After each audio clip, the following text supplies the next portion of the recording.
Mesdames et messieurs, bonjour. Vous suivez l'élan africain et vous avez bien raison. Aujourd'hui, nous sommes dans la région des Grands Lacs. Nous voulons évoquer encore une fois le conflit qui sévit à l'est de la République démocratique du Congo. Pour parler de cette question, je suis avec un invité de marque, je dirais, Bellarmin Bakamira. Bellarmin Bakamira était Rwandais qui vit en France, mais qui suit évidemment la situation et l'actualité de façon générale dans cette région dont il est originaire. Bellarmé Wakamira, je te remercie d'avoir répondu à mon invitation et je te souhaite la bienvenue pour la première fois sur cette chaîne YouTube qui est aussi nouvelle, il faut le rappeler. Est-ce que tu peux te présenter brièvement et saluer notre auditoire?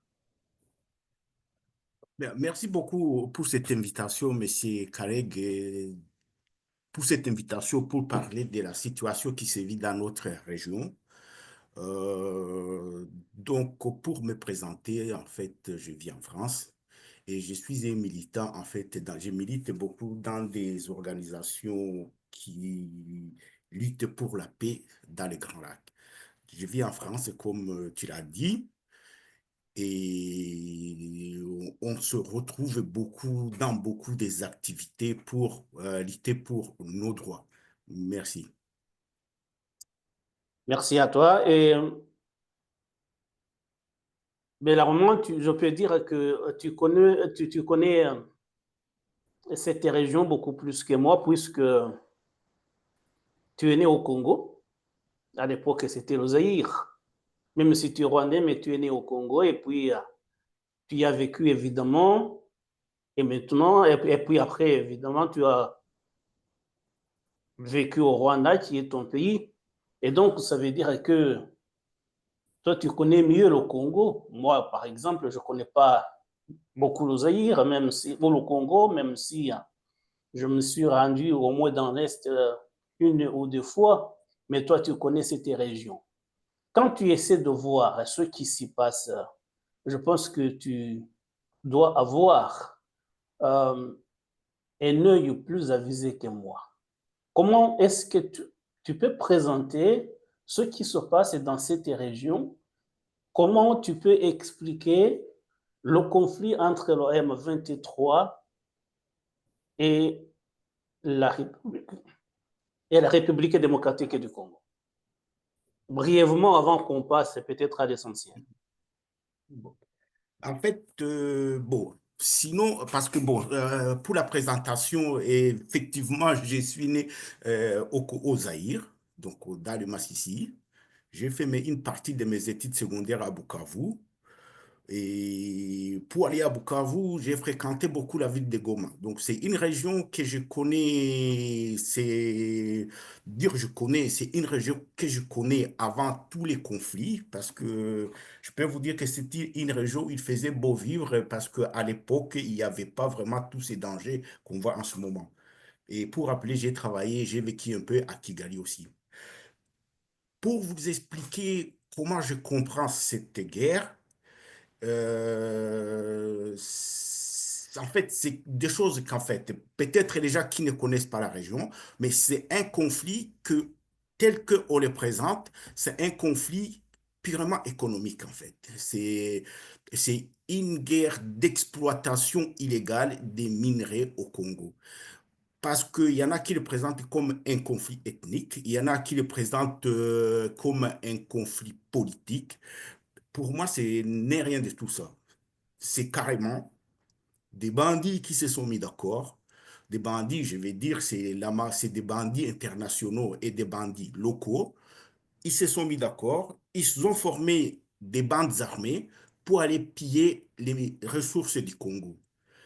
Et effectivement, et dans tout ça, c'est la population parce que ils le font en piétinant tous les droits des humains, les droits des frontières. En fait, il le fait en défiant tous les droits internationaux mais on peut le comprendre, les bandits n'ont pas de foi et ils n'ont pas de loi. Donc c'est comme ça que moi je peux t'expliquer ces conflits. C'est ni ethnique, ni politique, c'est que purement du vol. C'est du vol pur et simple. Effectivement, on peut le présenter comme cela. Ça veut dire que le problème qui est mis en avant, ça veut dire que les rwandophones, les gens qui parlent Kinyarwanda de cette région de l'Est, seraient discriminés. On a suivi d'ailleurs, il n'y a pas longtemps, un ministre du gouvernement congolais qui s'appelle Alexis Gisaro, qui est lui-même originaire de cette région, qui est membre de la communauté Banyamulenge, qui a présenté la situation telle que tu viens de le faire. Je suis ministre d'État dans ce pays. Je suis élu dans ce pays. Avant moi, il y a eu des ministres d'État. Avant moi, il y a eu même des vice-présidents, un vice-président. Il y a eu des vice-ministres. Il y a eu des élus. Toutes ces fonctions, ce sont des Banyamulenge qui les ont occupées. Et donc lorsqu'on parle de discrimination, il faut quand même nuancer les propos. Donc pour toi, tu es né dans cette région, tu vas dans le sens d'Alexis Gisaro, cette communauté rwandophone n'a jamais été discriminée, ou peut-être il y a des problèmes, mais qui ne seraient peut-être pas d'une ampleur telle que veut le faire croire le Rwanda et ses soutiens. Les Rwandais, bon, déjà, les Rwandais, qu'est-ce qu'il a à se mêler d'un problème congolais? Parce que parler des conflits dans toutes les familles, on peut partir même à partir de la base d'une communauté, on commence par une famille. Dans les familles, il y a des querelles. Dans les familles, il y a des jalousies. Dans les familles, il y a des rivalités. Ouais. Tous ces problèmes existent dans la société du Congo. Mais en vous parlant de la société que moi j'ai connue, ça dit que dire qu'il y a un conflit qui présente un péril pour les communautés Banyamulenge, c'est une invention, c'est du pur mensonge. J'étais à l'école, dans les classes, on était des ethnies différentes. Parce que à Bukavu, donc on a croisé tout, parce que le Congo, les villes, il y a des gens qui ils venaient de toutes les régions. Il y avait aussi des Banyamulenge. Ces conflits dont il parle, je ne l'ai jamais connu. Parce que dans ma classe, il y avait des Banyamulenge. En fait, si on peut les appeler comme ça, parce que c'était des personnes nilotiques qui venaient, qui vivaient dans le sud Kivu. Parce qu'il y en avait aussi qui vivaient dans le nord Kivu. Ces problèmes, d'ailleurs, même à cette époque-là, comme les Congolais le disent, les Banyamulenge a été une invasion, à cette époque-là, personne ne parlait des Banyamulenge. Personne ne parlait de Banyamulenge. On nous disait rwandophone, mais les questions de Banyamulenge à cette époque-là, ces mots-là n'existaient pas. Peut-être la colline Mulenge existait, mais les individus qui se présentent comme Banyamulenge à l'époque n'existaient pas. Donc, dire les conflits, c'est comme partout. Dans tous les pays, en fait, il y a ces petits. Donc, ça vient des individus.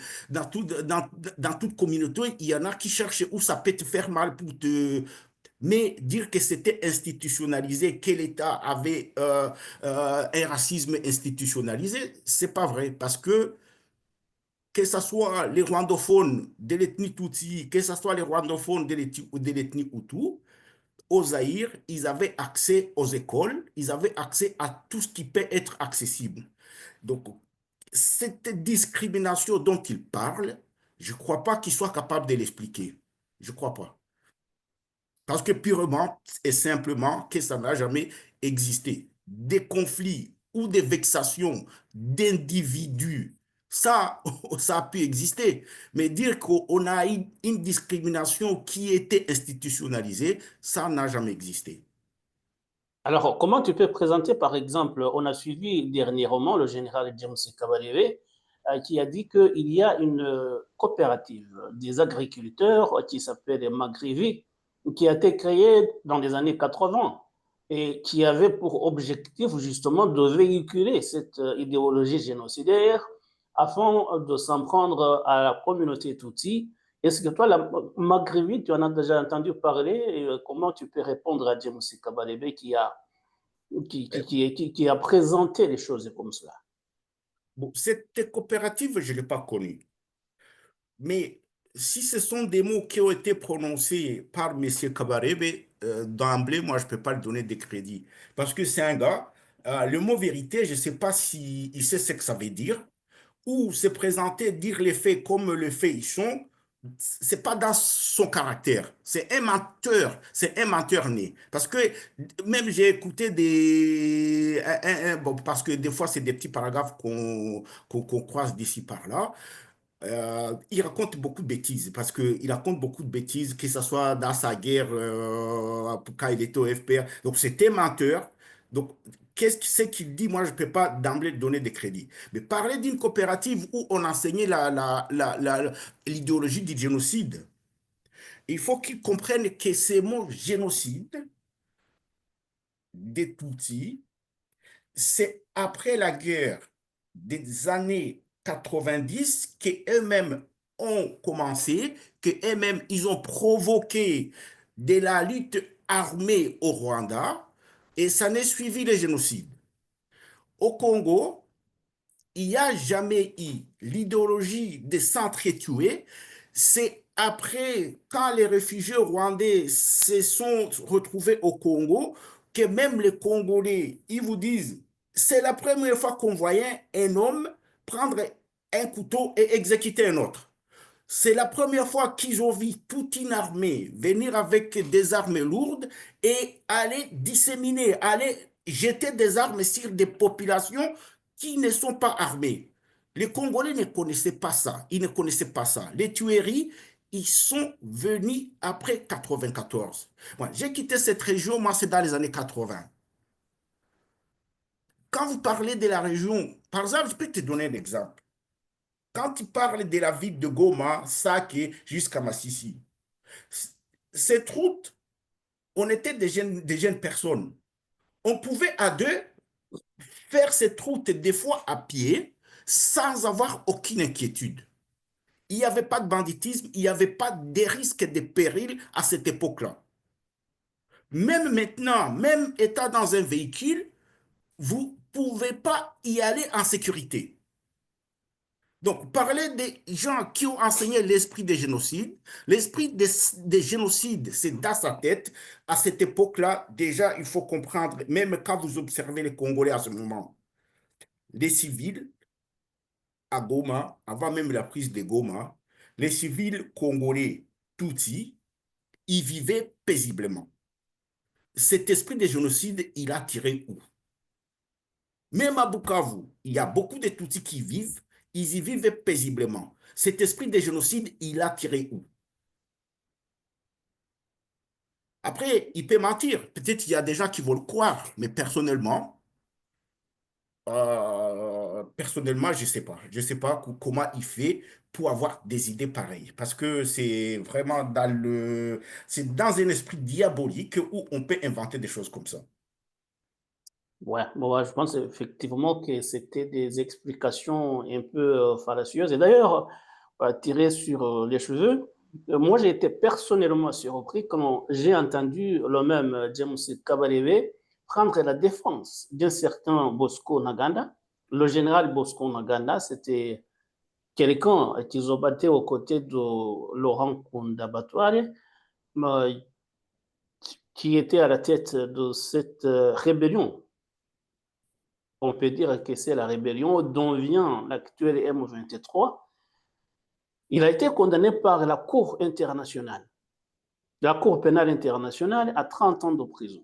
Et James Kabarebe, lui, dans ses dernières explications, dans l'une de ses sorties récentes, il a dit que si Bosco Ntaganda a été condamné, c'est uniquement parce qu'il était Tutsi et qu'il prenait la défense de la communauté Emma.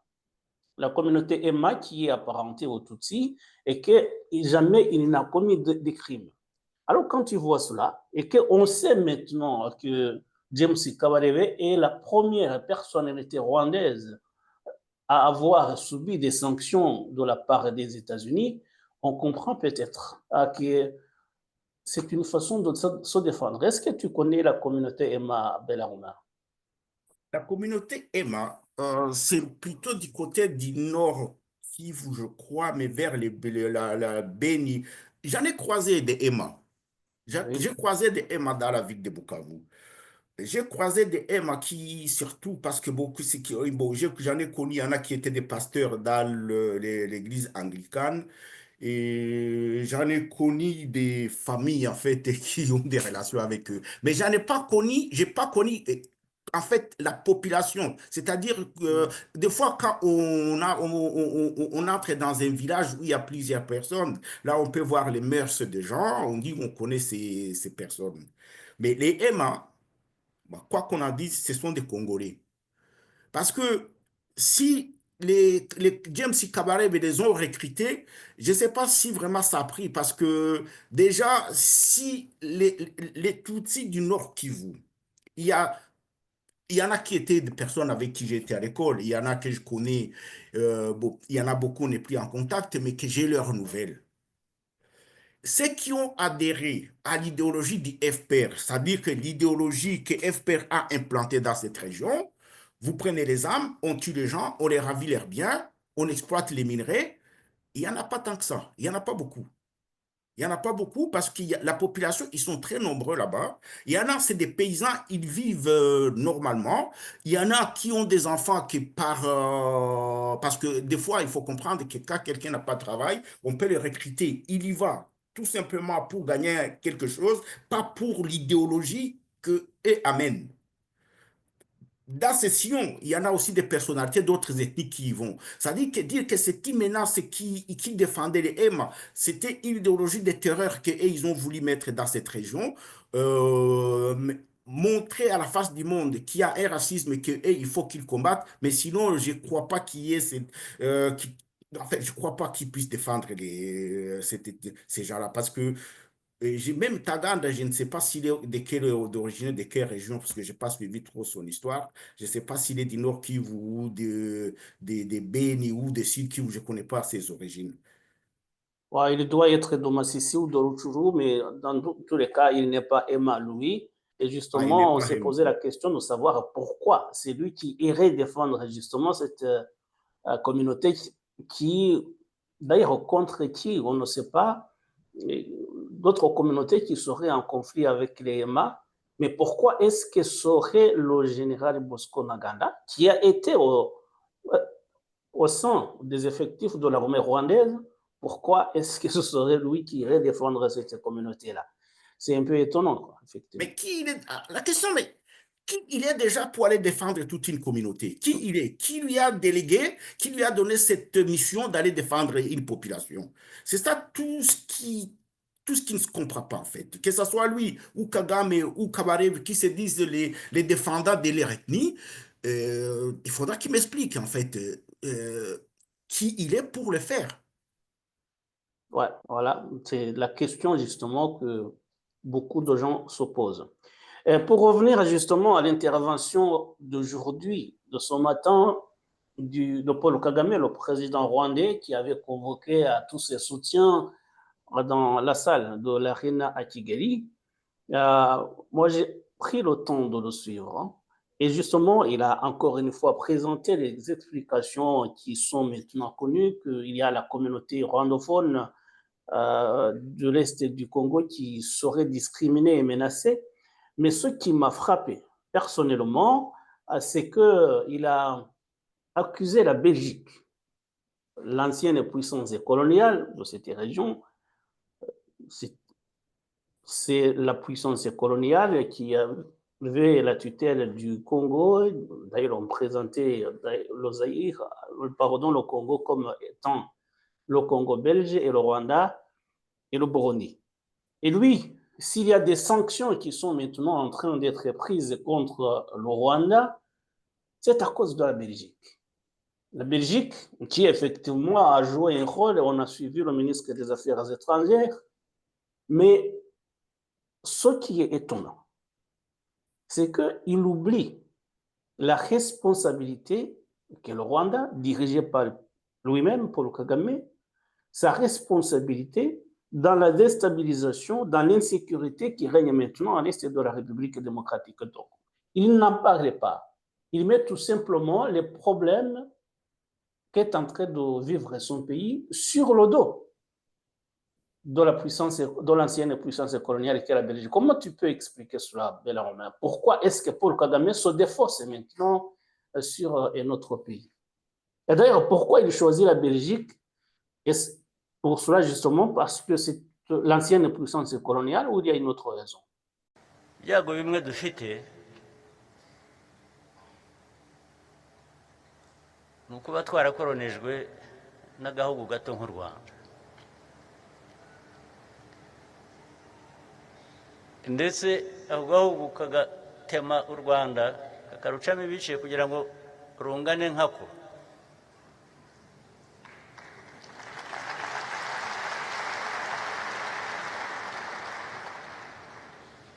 Ubwo ni Ububiligi mvuga kandi aza kubwihanangiriza. Ndabisubiza.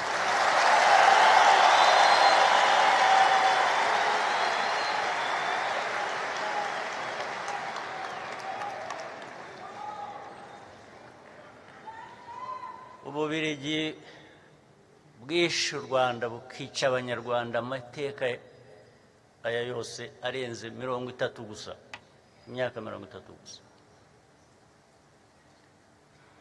rukajya rutugarukaho rukongera abasigaye rukongera rukabica.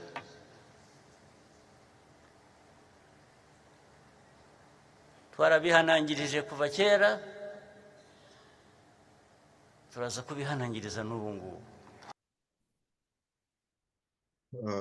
Une autre raison, moi, franchement, je ne suis pas dans sa tête pour savoir quelle est la raison qui l'a poussé à pointer du doigt la Belgique. Mais après, ça peut se comprendre, parce que ces derniers jours, la Belgique semble se dissocier. Après, on peut rappeler quand même Kagame qui il est. Kagame, il entre au Rwanda comme un rebelle et il marche sur des cadavres. Il prend le pays après un bain de sang que tout le monde a condamné parce que, soi-disant, les génocides des Tutsis, mais en oubliant les massacres que les FPR avaient commis sur l'ethnie Hutu. La Belgique n'a jamais condamné le Rwanda. La Belgique n'a jamais levé le petit doigt pour dire il y a eu des injustices contre telle ethnie, mais il y a eu des injustices contre telle autre ethnie. Ils ont pris parti pour Kagame. Tous les crimes, lui, qu'il a fait, la Belgique ne l'a jamais condamné. Et maintenant, il se lève. Il dit, oh, c'est à cause de la Belgique. Personnellement, nous-mêmes, on peut condamner la Belgique parce que la Belgique l'a toujours soutenu. En fait, ce qui se retourne contre la Belgique, moi, je peux dire, c'est entre eux parce qu'ils sont co-responsables de plusieurs problèmes dans cette région. Alors, lui, Kagame et la Belgique, ils sont co-responsables de plusieurs choses. Mais revenant précisément sur cette question, parce que, en fait, c'est comme quelqu'un qui, je ne sais pas, il cherche un arbre où ça, parce que c'est comme quelqu'un qui se noie. Il cherche une petite branche pour s'arrimer. Mais là, il est en train de couler, parce que je ne crois pas que Kagame va s'en sortir. Parce que attaquer la Belgique, je ne sais pas si ça peut le sauver. Parce qu'il cherche Donc, à... c'est parce que justement la Belgique peut-être a fait une sorte de retournement de veste, d'après tes explications, parce que normalement, il s'attendait à ce que la Belgique continue de le soutenir et que ce n'est pas le cas actuellement. Exactement. Parce que ça dit que dans sa tête, Kagame, il est dans les régions des Grands Lacs.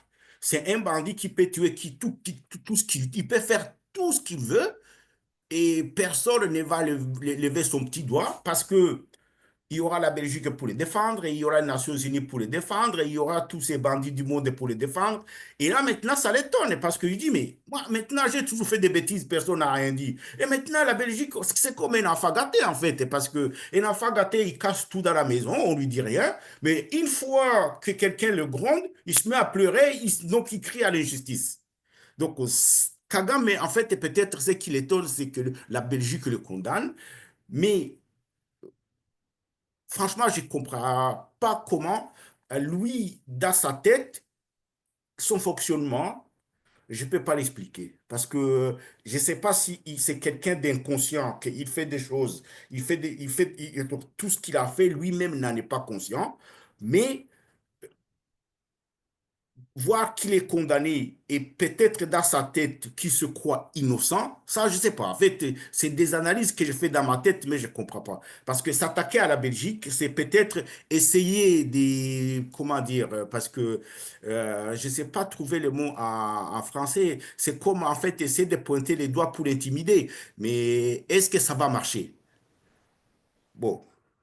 Bon, ça peut marcher parce que justement, il l'a fait à l'égard de la France et pendant longtemps. Tu sais, quand la Belgique justement soutenait l'action de Paul Kagame dans cette région, il y avait la France qui avait essayé de jouer un rôle plutôt positif, si on peut dire. Et le président Rwandais, dans tous ses discours, s'entraînait à la France, l'accusant d'avoir participé ou même à l'organisation du génocide des Rwandais. Et la France, maintenant, a effectué une sorte de retournement spectaculaire. C'est la France, maintenant, qui soutient ce régime. Peut-être qu'il pense que la Belgique, si elle est intimidée, elle pourrait revenir et lui apporter son soutien comme avant.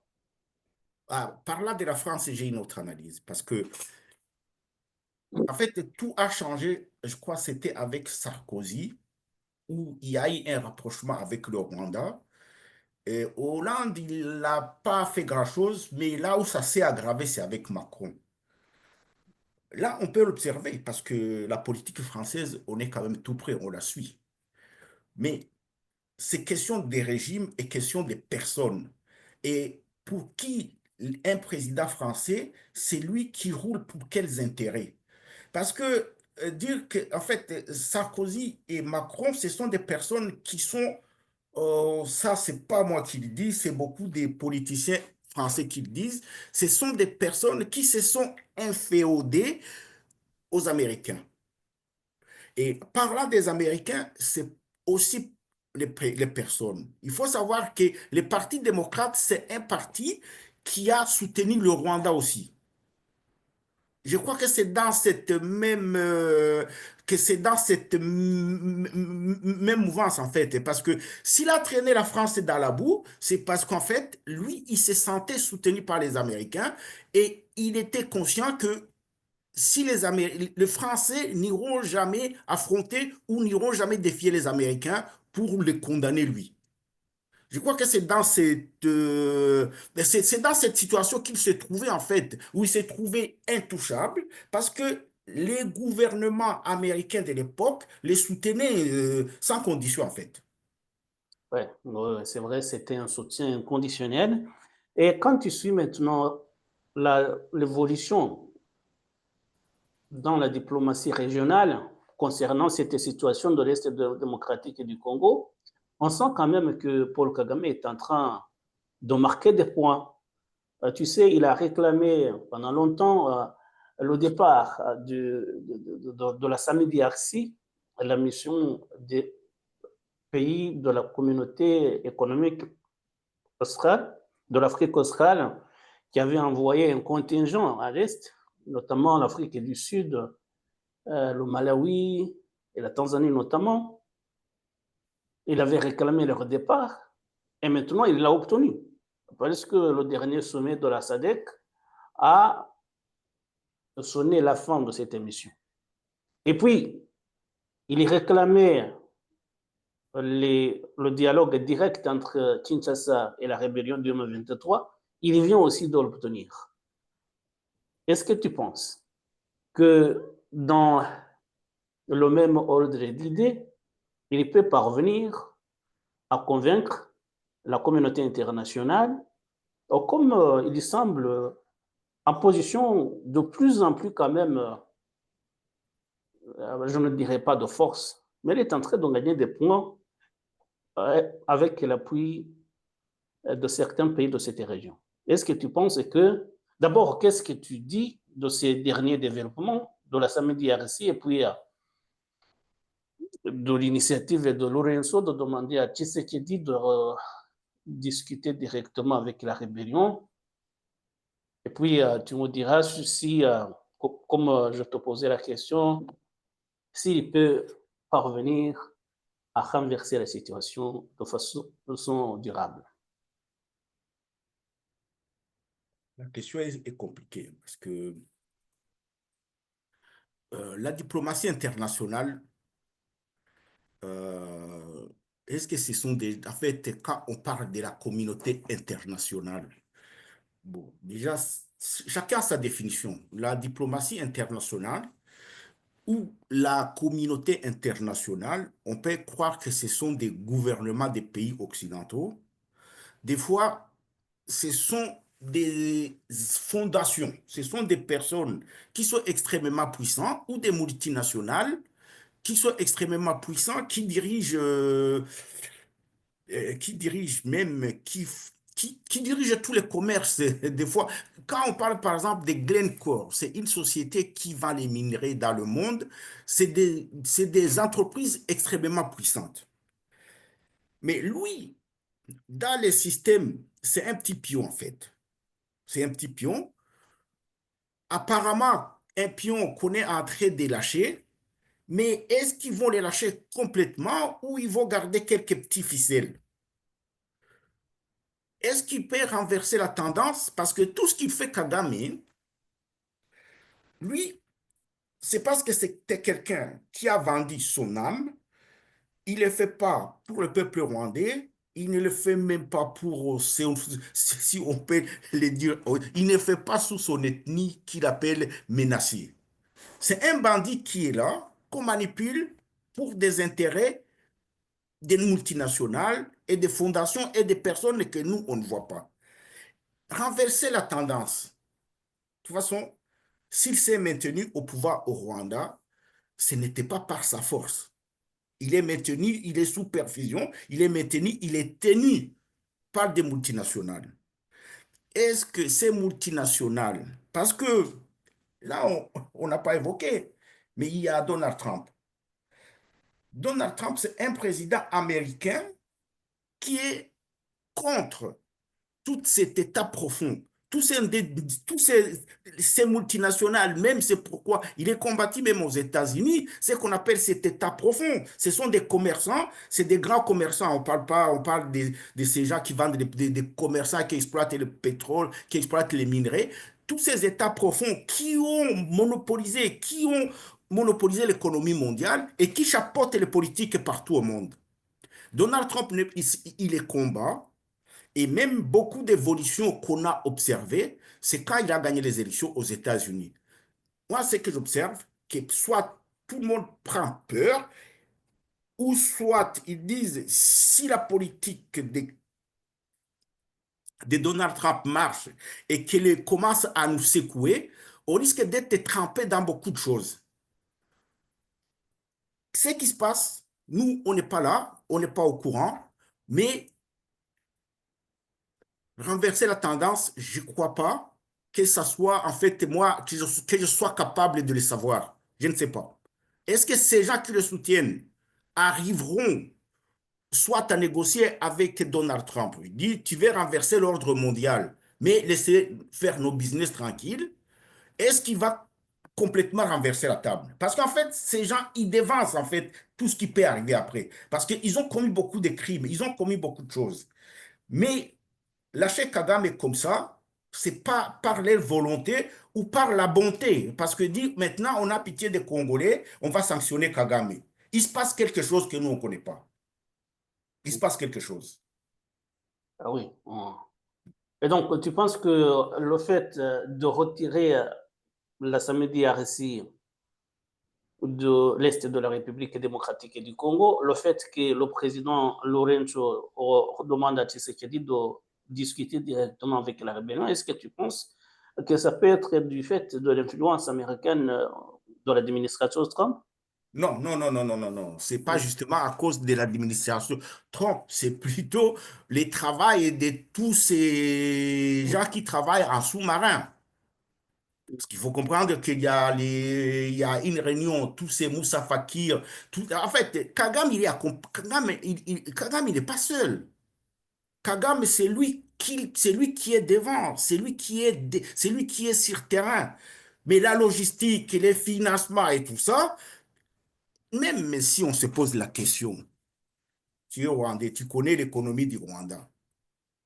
Est-ce que le Rwanda, avec son économie, il peut soutenir ou avec son économie, il peut soutenir une rébellion pendant 1 an? Sachant que faire une guerre, il faut la logistique, il faut des armes, il faut payer les soldats. Est-ce que le Rwanda en est capable?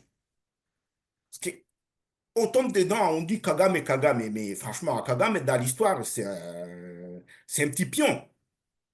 C'est un petit pion. Parce que même les événements tout récents, quand ils ont pris les villes de Goma et les villes de Bukavu, apparemment, les militaires du M23, ils étaient guidés par une technologie hautement développée. C'est-à-dire que ils savaient où étaient exactement les forces congolaises, ils avaient des armes ultra sophistiquées. Est-ce que c'est Kagame qui paye tout ça?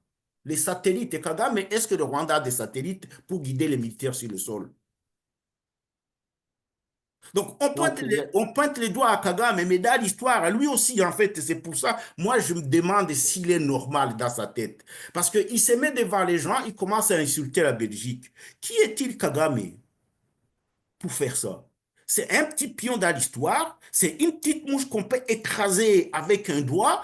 Je parle dans leur système, mais lui, il se croit important. C'est oui. ce qui est dommage.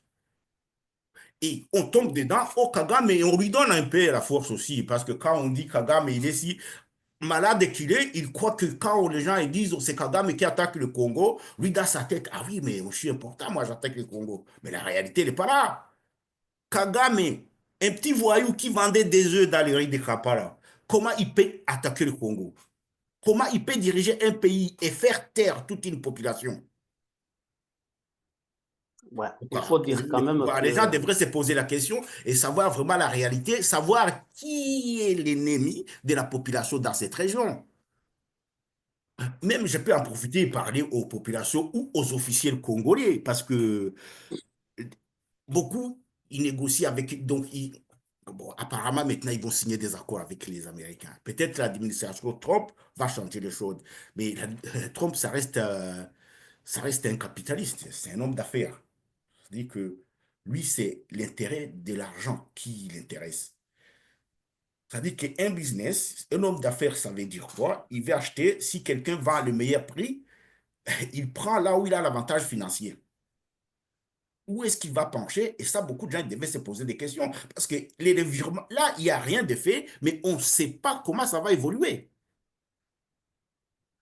et si justement la proposition congolaise faite apparemment, hein, nous le suivons comme toi, au fait justement à l'administration Trump d'avoir un contrôle prioritaire sur les minerais en échange de la protection de cette région, militairement parlant, est-ce que tu penses que ce serait une bonne proposition, ce serait une chose positive pour le Congo?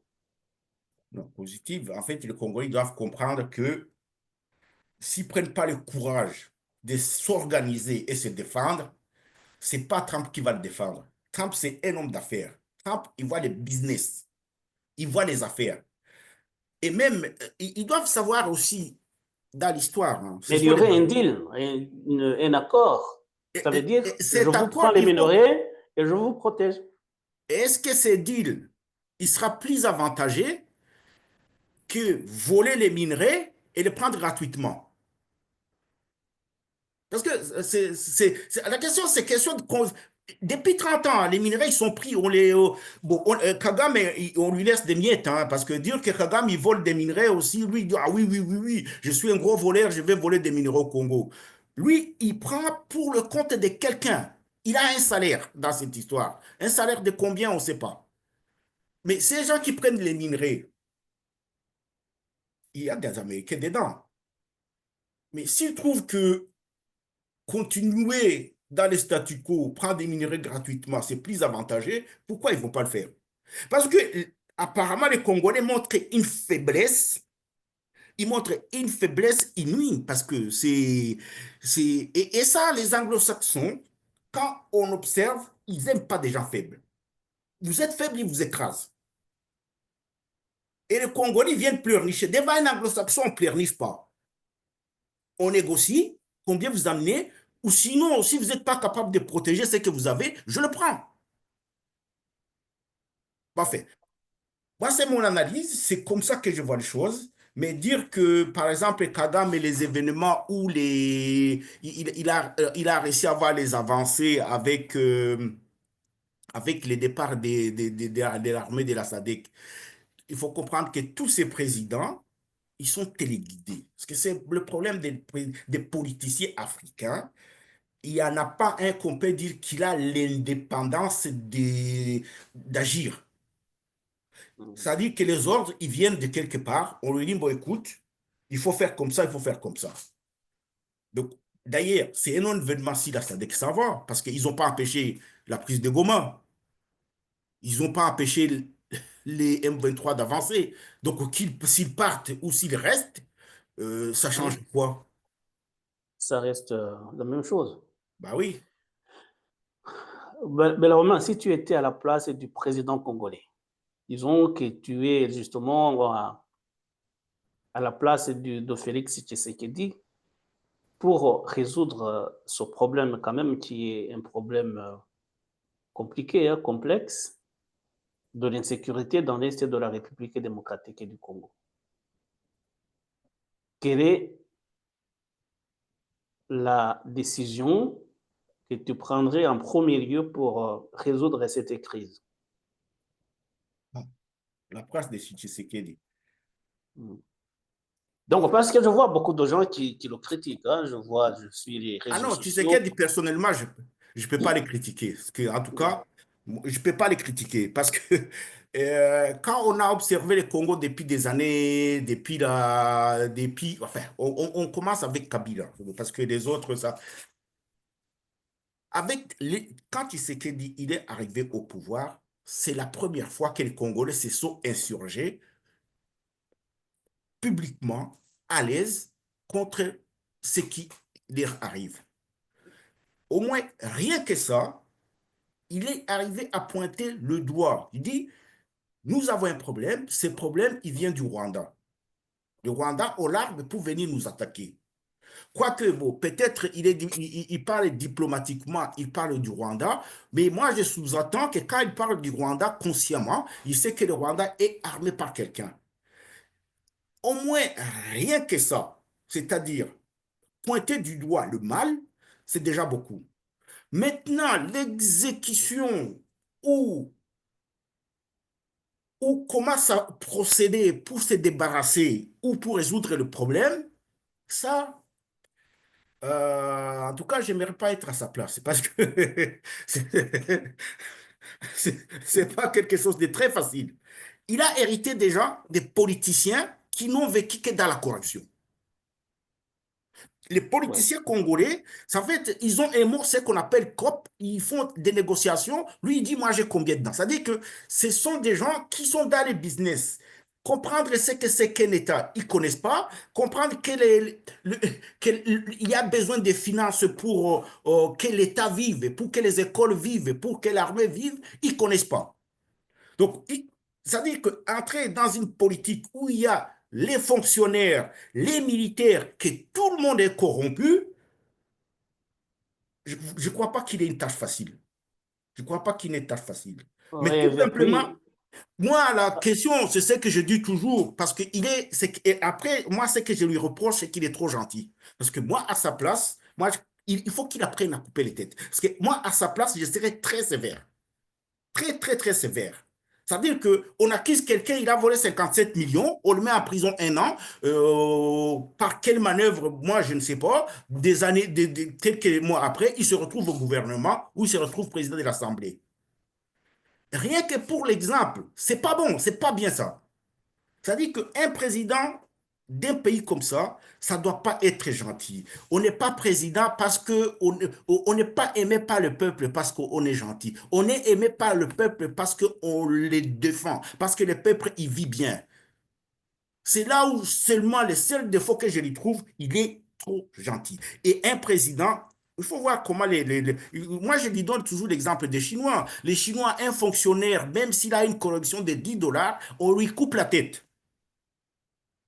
On ne peut pas tolérer, on peut pas tolérer, dans les pays comme ça, on ne tolère rien du tout. C'est censé, mais après, et c'est facile à faire, moi je ne sais pas, parce que moi je le dis comme ça vient de ma tête, mais et c'est facile à faire, je ne sais pas. Ouais, c'est pas évident, effectivement, surtout qu'il a hérité, comme tu le disais, d'une armée totalement inexistante. Même l'armée qui existait était infiltrée et totalement contrôlée par le Rwanda. Et donc, se tirer de cette situation, je pense que c'est pas une chose aisée, on le comprend. Bien, mais pour terminer, je voudrais revenir quand même au Rwanda. On a suivi justement cette grand-messe qu'avait convoqué le président Kagame. Au départ, il voulait aller faire une réunion publique à Gahanga, mais il a évoqué des problèmes météorologiques. Il a finalement rencontré des représentants de la population à la salle Arena à Kigali. Et on a vu comment les gens applaudissaient, comment même les interventions, on voyait que c'était des interventions préparées, on savait qui allait intervenir à tout cela. Mais je voudrais te demander en tant que Rwandais, quel est le message que toi, je ne sais pas si tu as suivi justement cette réunion publique, mais les interventions, effectivement, on voyait que c'était des partisans qui parlaient. Mais si tu t'adressais à la population rwandaise de façon plus générale, dans la situation que nous vivons, avec la guerre qui est, même si on ne veut pas le voir, mais qui est aux portes du Rwanda, quel est le message que tu adresserais à l'opinion rwandaise, toi qui es rwandais et qui suis justement ce qui se passe dans ce pays? Le message aux Rwandais. Ouais. Euh, les Rwandais, après, est-ce que les Rwandais, est-ce que leur cerveau ont encore la capacité d'écouter ou de comprendre un message? Parce que la situation dans laquelle la population au Rwanda est, parce que les discours des pro-Kagame, je ne l'ai pas suivi, mais j'ai suivi plutôt les commentaires des gens où on voit qu'il y a des gens carrément qui sont hors sol.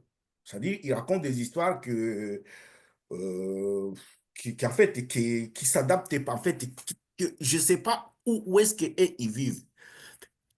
Est-ce que le Rwanda, par exemple, peut dire que le Rwanda peut se défendre? Le Rwanda peut se défendre comment? Avec quoi? Donc, un message que je peux adresser aux Rwandais,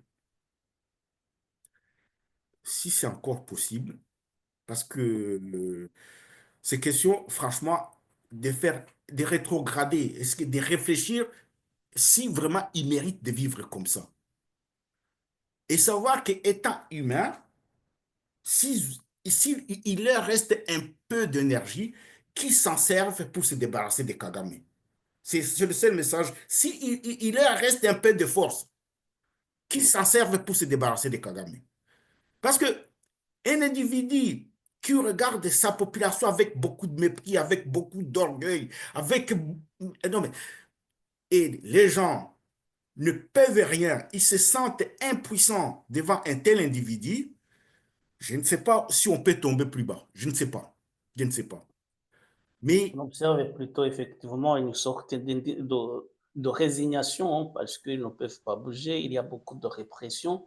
Et je pense que peut-être, tu parlais d'un peu de force qui leur resterait, il n'y en a pas. Ils sont résignés, ils subissent.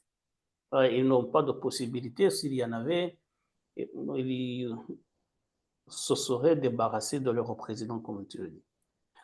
Voilà, Bélaruna, je pense que nous sommes à la fin de cette émission. Je te remercie encore une fois d'avoir répondu à mon invitation. J'espère que la prochaine fois, tu pourras également venir discuter avec nous sur d'autres sujets. Et voilà, mesdames et messieurs, c'était le dossier du jour. Nous parlions encore une fois de la situation à l'est de la République démocratique du Congo, surtout avec l'intervention de Paul Kagame qui a accusé la Belgique d'être le principal responsable maintenant des problèmes diplomatiques que connaît le Rwanda actuellement avec les sanctions qui sont prises contre ce pays qui a agressé le Congo, la République démocratique du Congo. Je vous remercie de nous avoir prêté attention. À très bientôt pour d'autres sujets. Au revoir.